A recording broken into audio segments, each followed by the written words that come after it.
हमारे शरीर में 200 से भी ज़्यादा प्रकार के सेल हैं और हर एक सेल अपना जीवन जीकर एक शॉर्ट टाइम पीरियड के बाद डेड हो जाता है, एक्सेप्ट कुछ सेल्स को छोड़कर जो जीवन पर्यंत हमारे साथ रहती हैं, जैसे न्यूरॉन। आपको बता दें कि जो सेल्स हमारे शरीर के अंदर हैं उनकी मृत्यु भी हमारे शरीर के अंदर कई प्रकार से होती है। कुछ नेचुरल तरीके से मर जाते हैं, कुछ शरीर के अंदरूनी एनवायरनमेंट की गड़बड़ी की वजह से मर जाते हैं, कुछ चोट लगने या इंजरी की वजह से, तो कुछ टिश्यू में अपने खुद के सेल ही एक दूसरे को खा जाते हैं। बड़ा ही इंटरेस्टिंग टॉपिक है ये कि सेल की मृत्यु आखिर होती कैसे है। चलिए जानते हैं बिना देर लगाए। देखिए, सेल की मृत्यु शरीर के अंदर 4 प्रकार से हो सकती है। पहले प्रकार की मृत्यु सेल में वो जिसमें सेल खुद ही सुसाइड कर लेता है, जिसे कहते हैं एपोप्टोसिस। एक प्रकार की मृत्यु वो जिसमें सेल का मर्डर हो जाता है, जिसे कहते हैं नेक्रोसिस। जब सेल को जीवन यापन करने के लिए कोई भी न्यूट्रिशन नहीं मिलता है तो फिर सेल अपने अंदर के ही ऑर्गेनेल को खाने लगती है, जिसे कहते हैं ऑटोफेजी। ये तीसरे प्रकार का सेल डेथ होता है। और एक प्रकार का सेल डेथ वो जिसमें सिमिलर टिश्यू के ही सेल्स आपस में एक दूसरे को खाने लगते हैं, जिसे एंटोसिस कहते हैं। ये चौथे प्रकार का। अब देखो, पहले प्रकार का जो सेल डेथ होता है वो होता है एपोप्टोसिस। इसमें क्या होता है, सेल की मृत्यु पहले से ही सेल के अंदर प्रोग्राम्ड रहती है, इसीलिए इसे प्रोग्राम्ड सेल डेथ कहते हैं।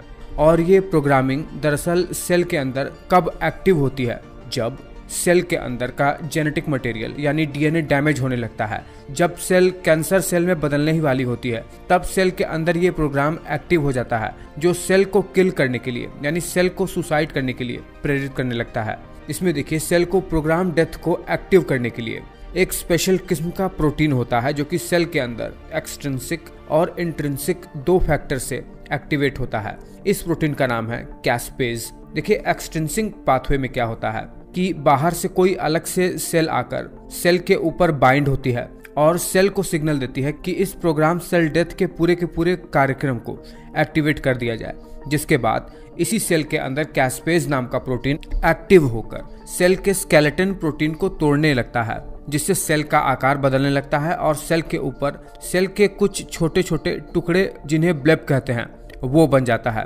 और सेल धीरे धीरे डिसॉल्व होकर छोटे छोटे टुकड़ों में टूट जाता है।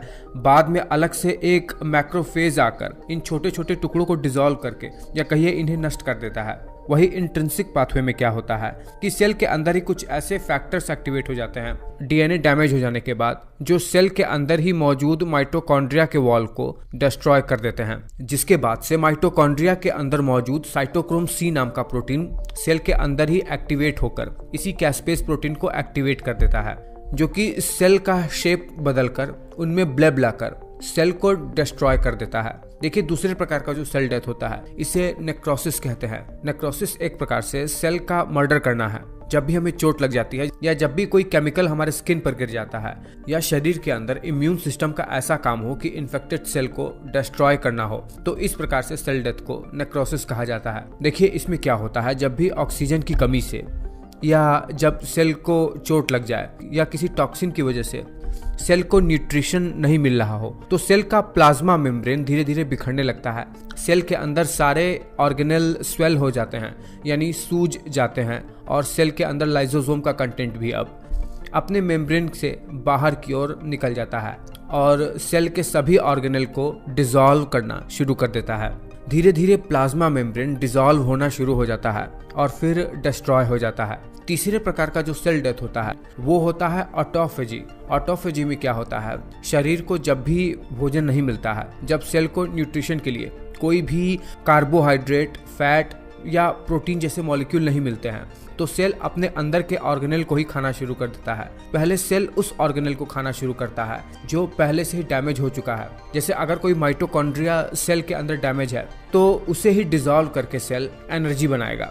ऐसा करते करते सेल अपने सारे वेस्ट मटेरियल को डिग्रेड करके ईट कर लेता है और ऐसा होता है कि सेल पूरी तरीके से डिग्रेड होकर शरीर में एनर्जी सोर्स का काम करने लगता है।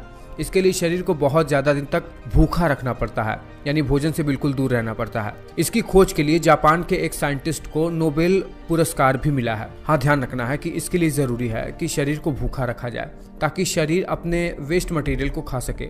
जो खराब ऑर्गेनेल हो गए या खराब सेल उन्हें ईट कर सके। चौथे प्रकार का जो सेल डेथ है एंटोसिस, इसमें क्या होता है, जब कोई सेल के एक्स्ट्रा सेल्यूलर मैट्रिक्स से अलग हो जाती है तो उसी टिश्यू का एक सेल उस सेल के साइटोप्लाज्म पर इन्वेड करके उसे एनगल्फ कर लेता है, यानी उसे खा लेता है। ये चौथे प्रकार से सेल का डेथ होना हुआ।